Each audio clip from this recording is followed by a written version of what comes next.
Kujua sauti ya Mungu. Amen. Baba mwema, Mungu mwaminifu, ni wasaa mwingine tena tunakuja kwako. Tunajinyenyekesha kwa sababu ni Mungu. Tunakuita maana ni Mungu. Hatuna rafiki mwingine zaidi yako Yesu. Nao ushuke 3 nianzie mstari wa kwanza. Kitabu cha Samuel wa kwanza. Naomba nianzie mstari wa 6 kwa sababu ya muda. Samueli wa kwanza 3:6. Neno la Mungu nasema, Bwana akaita mara ya pili, Samuel, Samuel. Akaondoka akamwenda Eli, akasema, mimi hapa, kwa maana umeniita. Akajibu, sikukuita, mwanangu, ukalale tena.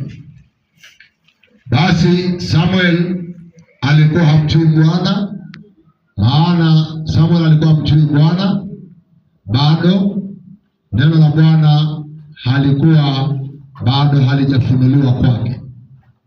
Shika sana hilo neno. Samuel hakumjua Bwana, maana neno la Bwana halikufunuliwa kwake. 8. Bwana akamuita Samuel mara ya 3, naye akaondoka akamwenda Eli, akasema, mimi hapa, kwa maana umeniita. Ndipo Eli akatambua ya kuwa Bwana ndiye aliyemuita yule mtoto. Mstari wa 9. Kwa hivyo Eli akamwambia Samuel, enenda ukalale, itakuwa akikuita utasema, nena Bwana, kwa kuwa mtumishi wako anasikia. Basi Samuel akaenda akalala mahali pake 10. Bwana akaja tena akasimama akaita vile vile kama kwanza, Samuel, Samuel. Ndipo Samuel akasema, nena Bwana, kwa kuwa mtumishi wako anasikia. 11. Bwana akamwambia Samuel, angalia, nitatenda tendo katika Israeli ambalo kila atakalolisikia masikio yake yatamwasha. 12. Siku hiyo nitaitimiza maneno yale yote niliyoyasema juu ya Eli katika habari ya nyumba yake tangu mwanzo hata mwisho. 13.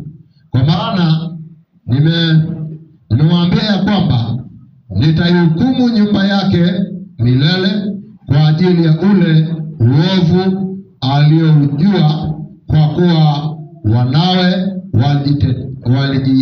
walijiletea laana, wala yeye hakuwazuia.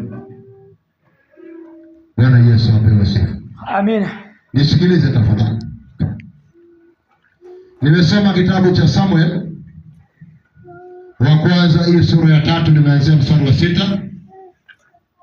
Lakini kuna kisa ninakupa. Kutoka somo ninasema kuijua sauti ya nani? Ya Mungu katika maisha yako. Amen. Kulikuwa na kisa cha watu wawili. Wa kwanza anaitwa kuhani Eli.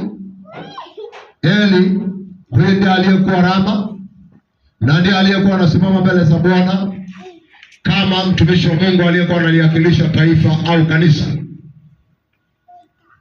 Lakini kulikuwepo na kosa katika nyumba yake. Eli huyu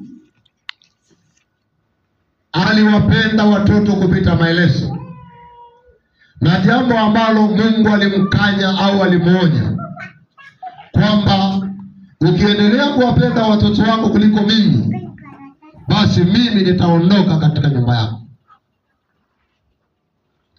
Lakini Eli alienda mbele za Mungu kwa uaminifu. Hakuwa mwizi, hakuwatendea Israeli jambo lolote baya.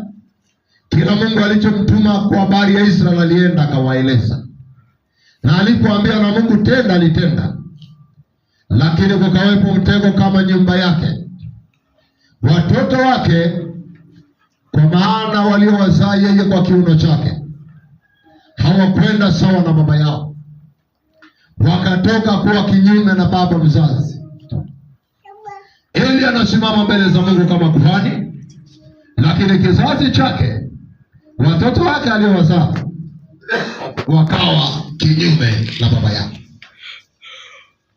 Walikuwaje kinyume? Hata sadaka zilizokuwa zinaletwa madhabahuni za wanyama, majira zilizopita, kulikuwa na kutoa makafara ya wanyama. Ni ng'ombe, ni kondoo, ni mbuzi, walikuwa wanachinja kwa agizo la kuhani. Alafu kuhani anatoa maagizo namna ile sadaka itakapoipelekwa mbele za Bwana. Na hivyo ilikuwa na maelekezo, sehemu zilizonona zilielekezwa ziende wapi, na sehemu hii iwe kwa ajili ya kuhani, na sehemu hii ilikuwa kwa ajili ya kuteketeza. Lakini pale palipotolewa sadaka, wale watoto walikuwa wanatoa, wanakula vile ambavyo sio haki yao wala sio fungu lao katika ufalme wa Mungu. Kuna mtu ananielewa? Amina. Nakupa kisa kwanza, ni kufundisha habari ya Samuel. Kwa hiyo jambo hilo likawa kwazo katika Israeli, lakini likawa kwazo pia kwa Mungu aliye hai. Mungu alimwonya na kuhani Eli, akamwambia, wewe umewaacha watoto wako wanapotea, hawaenendi katika njia za Mungu uliyemwendea. Yaani kwa sababu ya kuwapenda watoto kuliko hata neno la Bwana, nikawa adui alifanikiwa kuingia katika nyumba ya nani? Ya Eli, japo yeye ni kuhani aliyesimama kwa uaminifu mbele za Bwana. Kanisa, umenielewa? Amina. Nisikilize, nafundisha kuijua sauti. Kosa lile likawa kubwa. Israeli wakamwambia nabii amini, kuhani, wewe angalia vile umetuongoza, umekuwa mwaminifu mbele yetu, umetutendea mambo mema mengi katika taifa hili na kwa kanisa la Mungu. Lakini Eli, watoto wako hawaendi sawa na njia zako. Eli alichukizwa yule aliyekuwa anasema naye kwa habari ya nyumba yake. Aliwaheshimu watu, aliwapenda watu, aliwahudumia kwa unyenyekevu na kwa ukamilifu wa utii mkubwa. Lakini pale alipoambiwa kweli kuhusu nyumba yake, moyo wake haikuwa sawa. Pamoja na Mungu kumwonya na kuambia nitahukumu nyumba yako, bado Eli aliendelea kuwa na moyo mzito kwa habari ya watoto wake. Nisikilize, Biblia inasema kulikuwa na kijana mdogo aliyetolewa sadaka ya dhabihu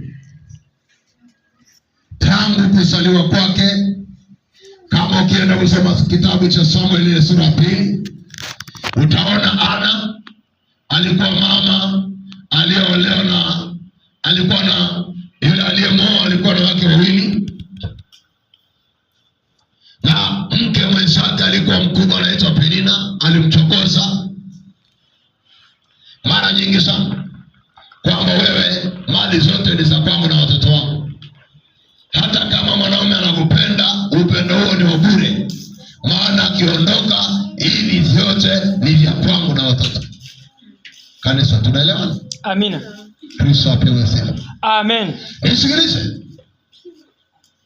Lakini Samuel alizaliwa kwa maombi ya mamaye, mama aliyemimina moyo wake mbele za Bwana na akaijua sauti ya Mungu. Siku ile Eli alipomwona mama yule anamimina moyo wake, mama yule alikuwa analia, alikuwa anaomba, akasema utakuwa mlevi mpaka lini wewe mwanamke? Akasema sijanywa kileo wala divai, ila moyo wangu ina uchungu na umimina moyo wangu kwa nani? kwa Mungu wangu, kwa usinizanie mimi mjakazi wako kama mlevi pombe, na mimi sijui. Amen. Lakini Samuel akazaliwa. Huyu Samuel aliyezaliwa ndiye amepelekwa hekaluni akalelewe na kuhani anaitwa nani? Eli. Ni mtoto, lakini kwa sababu Eli kuhani hakwenda sawa na njia za nani? Za Bwana, Mungu akaamua kutokezea kwa nani? Kwa mtoto mdogo aliyotolewa sadaka tangu kuzaliwa kwake. Amina. Na tunaanza kisa sasa. Mara ya kwanza wakati amelala ndotoni, Mungu akaja kwake akamuita mara mbili, akamuita Samuel, Samuel. Samueli kwa sababu ya utii na unyenyekevu ya kumtii kuhani, aliinuka anaenda kugonga mlango wa nani? Wa kuhani, kwa kuwa walikaa katika nyumba moja ya Bwana. Amina. Akamwambia, naam, umeniita. Samuel akamwamini. Eli akamwambia Samueli, mwanangu, mimi sijakufanyaje? Sijakuita, enda ukalale. Akienda akipitiwa na usingizi, Mungu anakuja kwenye ndoto, anamuita mara ya pili tena, anamwambia Samuel, Samuel. Akasema, anainuka, anaenda anagonga tena kwenye mlango wa mzee Eli, anamwambia, naam baba, umeniita. Eli akamwambia, mwanangu, nenda ulale, mimi sijakufanyaje? Sijakuita. Nafundisha madhara ya kutoijua sauti ya nani? Ya Mungu. Leo Samuel alikuwa ni mtoto mdogo, asingejua sauti mpaka apewe maelekezo namna ya kuipokea hiyo sauti na kuitumikia. Tunaelewana? Amina. Tuko hapa kufundishana kwa sababu Mungu anaongea na sisi katika njia mbalimbali. Mungu anaweza kukusemesha unaendesha gari. Mungu anaweza kukusemesha uko kwenye ofisi yako. Mungu anaweza kukusemesha uko kwenye shamba lako. Mungu anaweza kukusemesha unaenda mahali fulani akakwambia usiende, lakini kwa sababu umekataa kutii sauti ya Mungu, utakwenda na utapatwa na jambo baya, kwa sababu umekataa kutii sauti ya nani? Ya Mungu. Ya Mungu. Samueli alipoenda mara ya tatu, ile sauti ilipomwita akagonga, ndipo Eli sasa akajua hii sio jambo la kawaida. Anayemwita ni Bwana, anamhitaji mtoto huyu. Sema amina. Amina. Sema Bwana ananihitaji leo. Bwana ananihitaji. Sema Bwana ananihitaji leo. Bwana ananihitaji leo. Haya, kuna mtu anahitajika na Bwana leo kupitia sauti ya Mungu. Amina. Na baada ya ibada hii Mungu atakupa kuisikia sauti yake. Amina. Haijalishi umesikia sauti ngapi. Unajua unapopiga kwenye mateso kuna sauti na yenyewe unafanyaje? Unazisikia? Amina. Ziko sauti mbalimbali. Kuna sauti inakuambia mahali unapofanya kazi hautatoka. Hapa wewe unapoteza wakati wako, hakuna kukusikiliza. Na yenyewe ni nini? Sema ni sauti. Sauti. Na sauti hiyo haijaja kwako kukutia moyo kama sauti ya Samuel ambaye Mungu alimjia, anataka kusema naye kwa habari ya nyumba yake. Mungu ana maamuzi magumu juu ya mtu. Na Mungu anapoongea na wewe hakubembelezi, anakusemesha ili upone kama unahitaji kupona. Sema amen. Amina. Sasa hebu nikuambie jambo la ajabu gumu kidogo. Mungu anamhitaji Samuel aongee naye, lakini anayeongea naye pamoja na kuonekana ni mtoto, anasema naye mambo ya mtu mzima ambaye ni mtumishi wa Bwana. Anaitwa nani? Eli. Na anasema naye mambo magumu ya nyumba yake, lakini ni nani? Eli. Ni mtoto. Na kumbuka Samuel analelewa na nani? Na Eli. Na Eli. Ni vigumu sana kumkosoa mzazi anayekufanyaje? Anayekulea.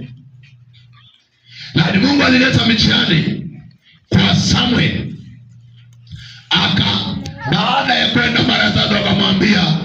Sasa aliyekuita sio mimi. Ni nani amekuita? Ni Bwana.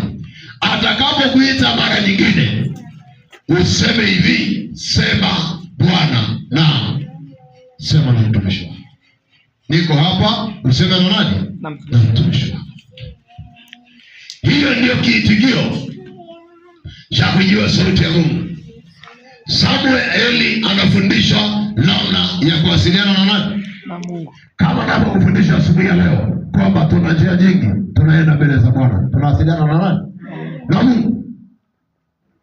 Unapochukua hatua kuomba kwa ajili ya familia yako, maana yake hiyo ni njia mojawapo ya wewe kuisikia sauti ya nani? Ya Mungu. Maana ile ulichokisikia ikaingia ndani yako, ikawa msukumo, ikakusukuma, ikakwambia fulani, naomba uombee jambo hili, na wewe ukasema leo sinywi sili mpaka nitakapoenda mbele za Bwana niongee na Mungu kwa habari ya jambo hili. Ulichosikia ndicho kimekupa nini? Sema msukumo. Na ule msukumo wa ndani imesababisha na sauti ile ifanyaje? Uliisikia. Na ile sauti ndio imekupeleka, ameingiza msukumo ndani, akakwambia nenda, na ukaanza kutembea hata hujui unakwenda, lakini umesikia sauti ya nani? Ya Bwana. Sasa tatizo au shida kama hujajua nini? Sauti ya nani? Ya Mungu. Ya Bwana. Maana utaanza kushindana na nani? Na sauti. Samuel kabla hajajua sauti ya Mungu wala hakuona cha maana kwake, aliona ni jambo la kawaida tu kuitwa na Eli. Ndio maana usiku wa katikati wa manane kwenye ndoto anakurupuka, anaenda na gonga mlango wa baba yake, anamwambia mtumishi wa Bwana, mimi hapa, maana umeniita. Kwa nini? Kwa sababu hajajua nini? Sema sauti. Sauti. Leo nakufundisha kanuni za wewe kuijua sauti ya nani? Ya Mungu. Ya Mungu aliye hai. Sema amen. Amina. Okay, unaenda shambani. Kesho umejiandaa naenda shamba.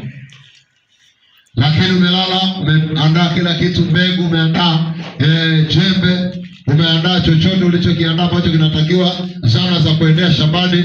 Ghafla ukiwa umejiandaa na umepanga watu kwamba tukutane shambani, unasikia sauti na kuambia, mwanangu siende.